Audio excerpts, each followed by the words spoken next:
Hey, what's up, guys? This your boy DJ Soul Force back again. I'm out at my test field today, so you can see today is rocket day. I got the X251 here, and in this corner is the JJRC X1 shuttle. And with these guys, if I get bored with flying a small rocket, then I brought my big rocket, my full-size rocket with me. Now guys, today we're going to be doing a review of the X251. I just got this one in from gearbest.com. I've had the X1 for a while now. As you can see, I've modified this one and put a 5-inch bullnose props on it. I wasn't crazy about the X1 coming right out of the box, and that's why you haven't seen a review on it yet. And then I got my hands on this little beauty. The X251, guys, without even getting into the review,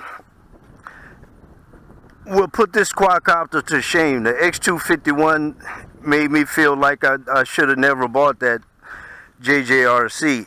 Now, the X1 is a nice flying bird, but it comes with such a cheap and basic transmitter.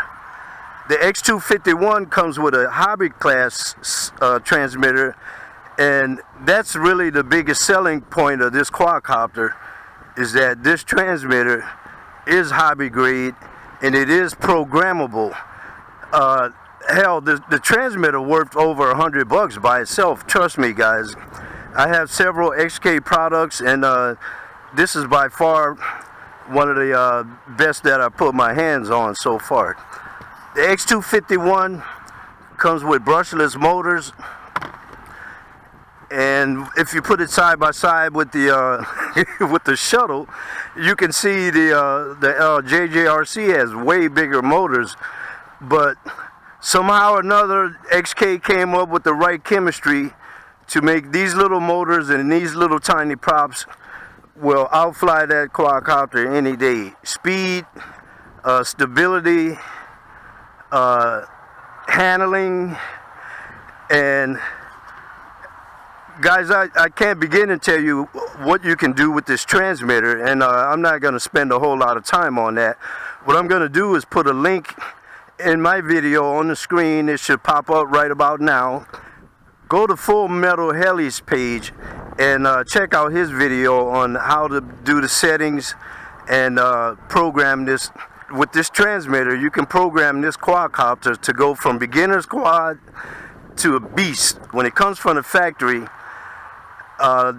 this quadcopter is only going to give you like 75% of its full throttle.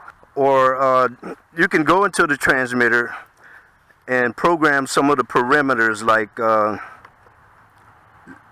let's pull that up. Press and hold the mode button, and your screen is going to totally change. Now here you have options to change some of the parameters, like dual rate. I have a high speed and a low speed programmed on it, and you have the option of making your high speed and your low speed as slow or as fast as you want it to be.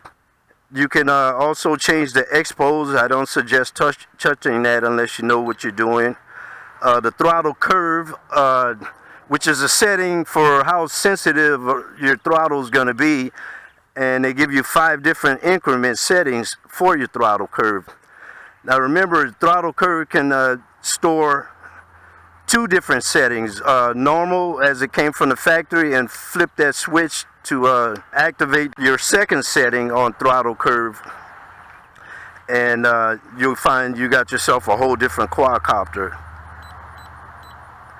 There's also settings for pitch curve and your gyro settings, and that's good to know for it's good for acro flying, or the acrobatic flying, for some of those guys who are into that.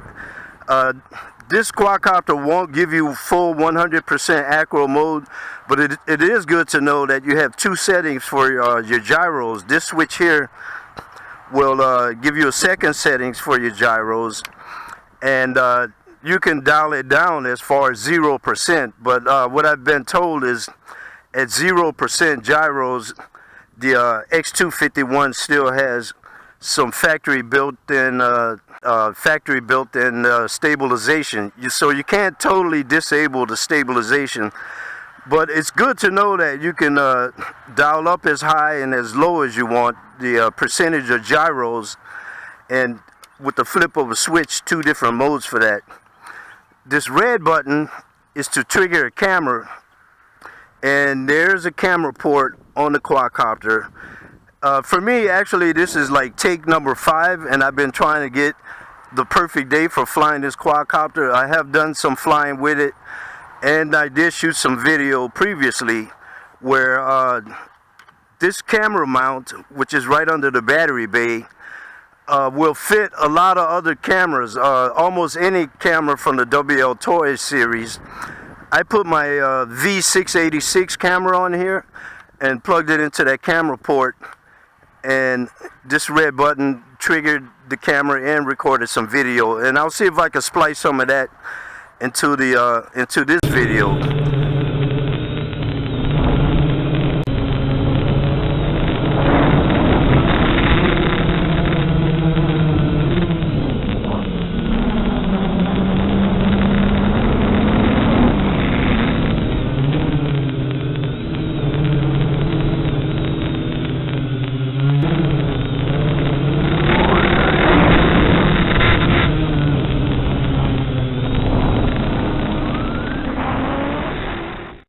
Now guys, this is almost in your mini racer class. This is a racer.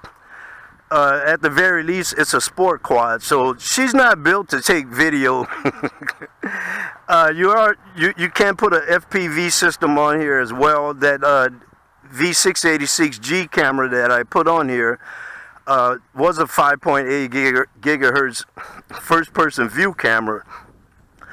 But this transmitter wouldn't adapt to the screen. I don't usually fly FPV anyway, especially not if I'm flying a rocket. But those cameras will fit onto this quadcopter, and I think XK has already come out with the first-person view kit for this quadcopter that will adapt to, and then the hardware mounts the screen to this transmitter. As a matter of fact, I think the same FPV kit that they made for the X251 will fit onto this transmitter. So there you have it. What we're going to do is take it out for a quick flight. And like I said, I've flown this one before. I had some successes and some failures with it. And it was only because I wasn't that familiar with the settings in the transmitter. And my dumb ass went in there and started changing settings and making changes, and then I watched some wobblecopter videos, and then I watched Full Metal Heli. They actually reviewed the quadcopter way before I got mine, and I learned a lot because this quadcopter came with one of the worst I think I may have even brought it. I don't know why I brought it with me today. It ain't gonna help any. Don't get me wrong, XK is my company, and I love all their products. That's one of the worst instruction manuals I've ever seen on any quadcopter. Okay guys, we're gonna take it out for a flight. Okay guys, earlier I was speaking about cameras. You can see right here I put a little piece of Velcro at the nose of my X251, and later after this review flight, I'm gonna try sticking my 808 keychain camera right in the nose, right up front, hopefully ahead of the props, and try to get some onboard video. The first flight, I'm gonna take it out with nothing on it, no camera. And by the way, I only had one battery for this girl. WL Toys came out with a unique design in the battery. First of all, it's long and skinny. I don't have any other batteries in my inventory that will fit into that slot. But again, my man Full Metal Heli came up with a modification that can save the original battery holder and show you how to put bigger batteries in there. What I do like about the unique design is it simply plugs into the quad. there's no off and on switch there, but it is easy to access. It uses the balancing wire to draw power to the quad as well. We put the quad on first, turned on the transmitter, and one of the reasons why I was having a difficult time with my 251 when I first got it is because the book didn't tell you how to calibrate it. And I found pulling both sticks down to the left caused the LEDs to blink. And if you pull both sticks down to the right, the LEDs will blink. And I had no clue as to what the hell I was calibrating. But to calibrate, what I wanted to calibrate is the gyros and the accelerometers. Both sticks down to the bottom and pull to the outside. The LEDs are blinking. You wait until they stop, release the sticks, and we should be calibrated. No pushing up and down on this transmitter. The quadcopter's already bounded. So we'll take her out. This is in normal or almost factory settings. I may have played around a little bit with the throttle curve above the factory settings. And you're not going to see me attempt to do any acro flying. I'm not a I'm not an acro flyer. This is actually one of the fastest quadcopters I've ever had. And I thought my Tarantula was fast. What I like about the Tarantula over this guy is the Tarantula is your basic toy quadcopter that's fast, and there's no surprises in handling it or pushing a button on the transmitter. Okay, let's bring her in close and see if we could get a punch out video here. That's in factory settings. And there she goes. So like a little bee, she can sting, but she's quiet. She doesn't make as much noise as that JJRC. The JJRC makes a lot of noise and ain't really saying nothing. That's the James Brown song. Talking loud and ain't saying nothing. Okay, I have a slightly... I got a little more pepper dialed up in the dual rate, so get off my head, girl. I'm gonna flip the switch and bring up my settings that I have programmed for high rate. You can see my yaw is picked up. All of my angles have increased. Now that's idling, that's with no stick, and she's hauling ass. Okay, check this out, guys.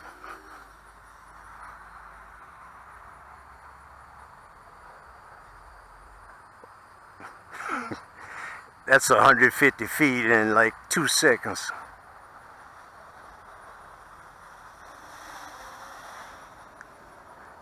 Let's see what kind of punch I got with my dialed up settings. Wow.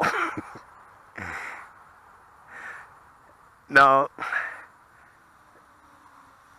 please guys, don't anybody ask about distance or range. This transmitter uses the Futaba protocol, so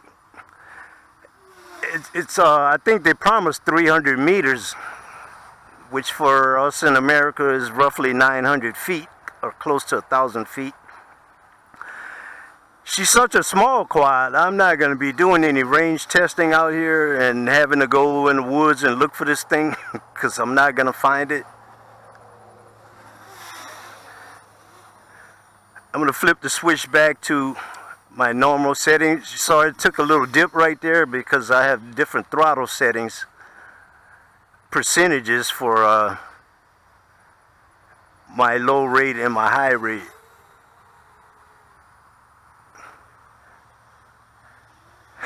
She moves so fast, I'm not sure if my neck can keep up with that, with this hot hat cam. Guys, this is a rocket. This is a rocket. Wow.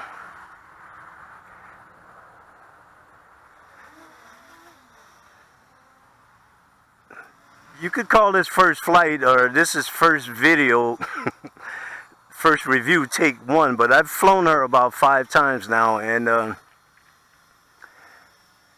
one of the reasons why I haven't produced those videos yet is because it was just too many times all you heard me say was wow, wow, wow.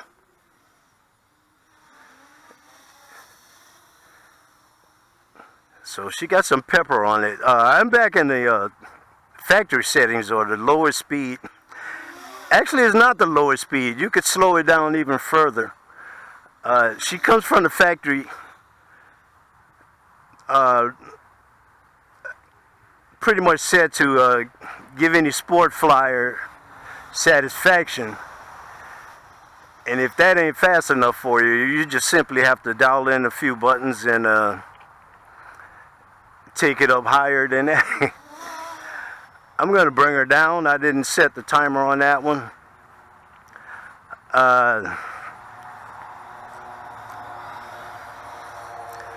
She does have a pretty decent flight time, but I only have one battery for it. Whoa, soul force. I only have one battery for her, so I'm not going to push that one. I did bring a charger. I'm going to put that battery on charge, fly some of my other rockets around, and the next flight with the X251, I'm going to strap on the 808 keychain camera with the simple Velcro patch here and the 808 keychain camera. I'm going to try some flying around and get some high-speed high-speed video with the 808 keychain camera. Remember, this 808 camera weighs almost nothing, so it shouldn't affect the flight performance of the X251, especially with those little monster-ass small brushless motors. So there you go, guys. That's a look at the X251 Whirlwind. I'm loving it. It's been proven now that these are real carbon fiber frames. If they're not 100% carbon fiber, it's got to be in the 90 percentile bracket, somewhere around there. There's videos of guys that I follow on YouTube smashing this thing into light poles, Full Metal Heli, and bashing it into a phone pole, frequent flyer, and dropping them from 300 or 400 feet in the sky, wobblecopter, and she still fly. I mean, not even a scratch on it. This is not just soft plastic shell, that's a hard plastic shell on there. The arms and the landing gear, carbon fiber. My only con with this quadcopter right now is the unique style battery. I won't call it proprietary because if you remove this battery bay, which I plan on doing my own battery mod for it real soon. If you remove this battery bay, any 7.4 battery will, 2-cell battery with the use of the balance cable will plug into that port and power this quadcopter. So that's pretty cool. You can use almost any battery on it once you either modify the battery holder or take it off. And as strong as those motors are, I don't think she would even have a problem carrying a run cam, which I would like to have tried my run cam on her today, but my run cam probably won't make that clearance right there. So that's one small advantage the JJRC has, is longer landing gear and the ability to mount cameras under here. I have flown this JJRC with my run cam, and actually the weight of the run cam kind of stabilizes that wobbling with the JJRC. So guys, that wasn't the first flight, so I've flown her enough to give this quadcopter at least 2 thumbs up right now. Look for more videos coming in the future where I strap cameras onto it. I'm going to watch some more Full Metal Heli videos and learn a little bit more about settings in the controller. Haley has some settings that he suggests for making his quadcopter full ballistic. And I plan to do some of those settings myself as soon as I get just a little bit more used to her, before she puts one of my eyes out. So guys, this is not a beginner's quad. This one's for the experienced pilots, and it's your first step up into the racing class.